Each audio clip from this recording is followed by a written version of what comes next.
¿Por qué Marx no nos proporciona en El Capital información sobre la evolución de los salarios en Inglaterra a partir de la década de los 50? ¿Qué hay detrás de esa omisión de datos, de esa información sesgadamente incompleta? Veámoslo. En un vídeo anterior ya mostré el uso poco riguroso y rayando la manipulación que hacía Karl Marx de un documento estadístico del siglo XIX como eran las actas de los inspectores laborales, conocidas popularmente como Blue Books, para, retorciendo esas actas, encajarlas con su narrativa ideologizada. Pues bien, hoy os quiero hablar de otro uso bastante discutible que hace Marx de las estadísticas económicas del siglo XIX. Y me estoy refiriendo concretamente a las estadísticas salariales. Como probablemente muchos sepáis, la primera edición del volumen primero del Capital de Marx se publica en el año 1867 y hasta la muerte de Marx en 1883 se publica una segunda edición en alemán, una primera edición en francés e incluso en el año 83, póstumamente, una tercera edición en alemán, todas ellas con sus correspondientes revisiones.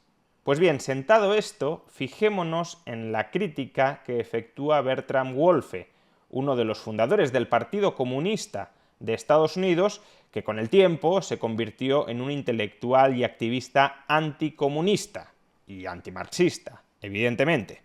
Dice Wolfe: a pesar de que Marx estudia las estadísticas británicas hasta 1866, su análisis de los informes de salud pública llega hasta 1865, los de los informes de los inspectores fabriles, los Blue Books, hasta 1866, y cualquier otro dato nos lo proporciona tan actualizado como puede, Marx no menciona una palabra sobre la evolución de los salarios en Inglaterra a partir de 1850. De hecho, no hay ningún estudio serio de la evolución de los salarios reales, en El Capital se refiere. La primera edición de Das Kapital se completó en verano de 1865. La segunda edición alemana se publicó en 1873. Y Marx aprovechó para hacer revisiones y correcciones, pero no modificó una sola palabra sobre la evolución de los salarios. Justo antes de su muerte, preparó una tercera edición que fue publicada póstumamente por Engels en 1883. Sobre este asunto, el de los salarios, igualmente silencio. Tampoco los materiales que dejó sobre el segundo y el tercer volumen del Capital rompieron el silencio sobre esta cuestión, sobre la evolución de los salarios reales. He de corregir ligeramente a Wolfe, y es que Marx en El Capital sí hace una referencia a la evolución de los salarios reales en distritos agrarios hasta el año 1859. Es decir, que realmente las estadísticas salariales no terminan en 1850, sino más bien en la década de los 50. Pero es verdad que en El Capital Marx no se preocupa por tratar de estimar cuál estaba siendo la evolución de los salarios reales en Inglaterra y, desde luego, deja de dar cifras de salarios nominales o reales a partir de la década de los 50, a pesar de que, como bien indica Wolfe, otros indicadores de salubridad o de condiciones laborales sí intenta actualizarlos tanto como puede. Los Blue Books, que tergiversó, según explicamos en un vídeo anterior, son Blue Books publicados en la década de los 60, es decir, que recogen estadísticas laborales de la década de los 60. En cambio, Marx no nos presenta, alguien podría sospechar que nos oculta, datos salariales actualizados a la década de los 60 y mucho menos a la de los 70, en la segunda edición del Capital, o a comienzos de los 80, en la tercera edición del Capital. Nada de eso. Toda mención a los salarios queda fosilizada en El Capital a la década de los 50. ¿Y por qué Marx no actualiza las estadísticas salariales? ¿Por qué no nos va contando en la primera edición del Capital cómo estaban evolucionando los salarios en la década de los 60? ¿O en la segunda edición del Capital cómo estaban evolucionando los salarios en la década de los 70? ¿O en la tercera edición del Capital cómo estaban evolucionando los salarios en la década de los 80? ¿Por qué no nos proporciona esta información que contextualice su presunta descripción objetiva del desarrollo histórico del sistema capitalista, con el objetivo de ilustrarnos que efectivamente los trabajadores estaban siendo crecientemente pauperizados, aun cuando fuera en términos relativos, con respecto a los capitalistas? ¿Por qué no adjunta evidencia empírica de su teoría, de su descripción objetiva del capitalismo, cuando eso supuestamente contribuiría a reforzar sus observaciones y su crítica a la economía política? Por ejemplo, en el discurso inaugural de la Primera Internacional en 1864, Marx dice lo siguiente: desde 1848 ha tenido lugar en estos países, Europa continental, un desarrollo inaudito de la industria y una expansión ni siquiera soñada de las exportaciones y de las importaciones. En todos ellos, el aumento de la riqueza y el poder, restringido exclusivamente a las clases propietarias, ha sido en realidad embriagador. En todos ellos, lo mismo que en Inglaterra, una pequeña minoría de la clase trabajadora ha obtenido cierto aumento de su salario real, pero para la mayoría de los trabajadores, el aumento nominal de los salarios no representa un aumento real del bienestar. Y asimismo, en El Capital podemos leer un texto muy famoso que reza lo siguiente: la ley que mantiene en equilibrio la sobrepoblación relativa, o ejército industrial de reserva, y el volumen e intensidad de la acumulación de capital, encadena al obrero al capital con grilletes más firmes que las cadenas con las que Hefesto ató a Prometeo a la roca. Esta ley hace de la acumulación de miseria una condición necesaria para la acumulación de riqueza.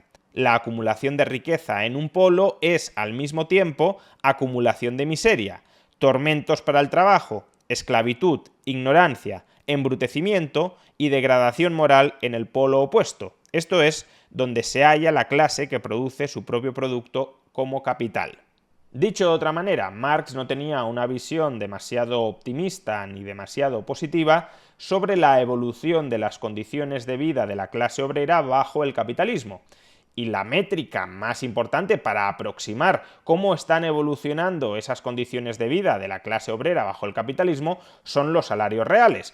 Por tanto, y sin querer afirmar que su teoría sea radicalmente incompatible con que los salarios reales aumenten, en algunas partes de su obra Marx se cubre las espaldas dejando la vía abierta a que los salarios reales puedan aumentar, no así los salarios relativos, es decir, el peso de la masa salarial sobre el PIB, pero sin querer afirmar que la teoría marxista sea radicalmente incompatible con que se incrementen sostenidamente los salarios reales dentro del capitalismo, desde luego un incremento sostenido de los salarios reales dentro del capitalismo chirría con muchas de las descripciones sobre el funcionamiento de este modo de producción que efectúa Marx. Por tanto, uno podría pensar que desde una perspectiva marxista es mejor omitir, es mejor obviar aquellas estadísticas que apunten a una revalorización de los salarios reales. Y la cuestión es justamente esa, que a partir de la década de los 50, y a diferencia de lo que había ocurrido hasta ese momento, los salarios reales comienzan a aumentar en Inglaterra.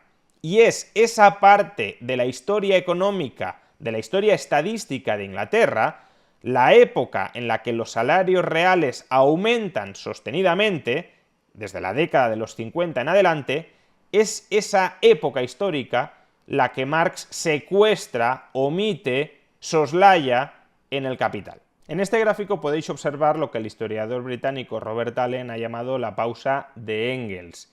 ¿Qué es la pausa de Engels? El periodo, aproximadamente la primera mitad del siglo XIX de Inglaterra, en el que los salarios reales están estancados. Robert Allen lo ubica hasta la década de los 40, pero bueno, en el gráfico podemos observar que casi lo podríamos extender también a la década de los 50. Los salarios reales están estancados durante estos años a pesar de que la productividad del trabajo aumenta. ¿Y esto por qué es relevante? Pues porque el periodo en el que Marx y Engels forjaron su ideología y su comprensión sobre el capitalismo, la década de los 40 y en gran medida la década de los 50, es una década donde la hipótesis de la explotación del capital parecía tener cierto sentido. Cada vez los trabajadores producían más y sus salarios permanecían estancados.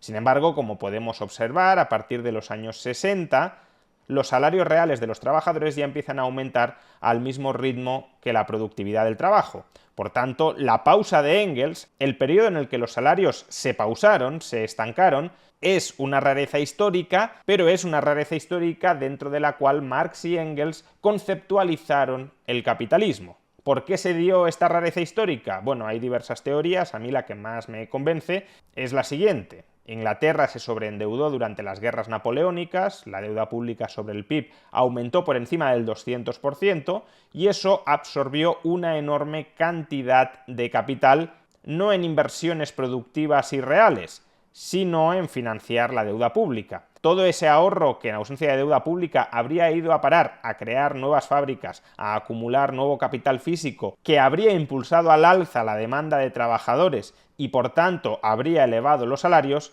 se hallaba congelada, inmovilizada en la deuda pública. Y por tanto, hasta que Inglaterra no se desapalancó y hasta que Inglaterra no pudo empezar a capitalizarse productivamente de manera mucho más seria a partir de los 40 y sobre todo de los 50, los salarios no empezaron a aumentar.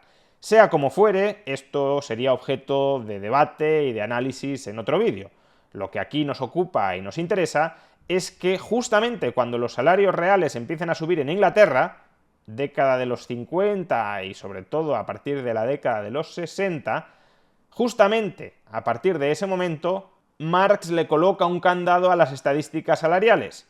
No refleja en el capital salarios reales, la evolución o el nivel de los salarios reales a partir de la década de los 50.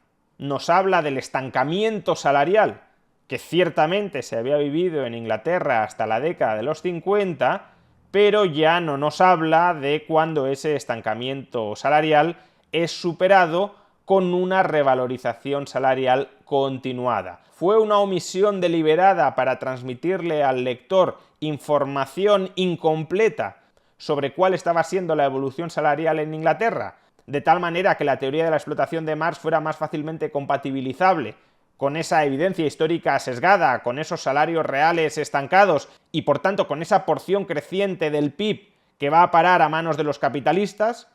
Los marxistas hablarían de una plusvalía relativa creciente como consecuencia de un incremento de la subsunción real del trabajo frente al capital. Sea como fuere, eso no sucedió porque los salarios reales aumentaron sostenidamente a partir de la década de los 50 y al mismo ritmo que la productividad. Y eso es lo que Marx no nos cuenta.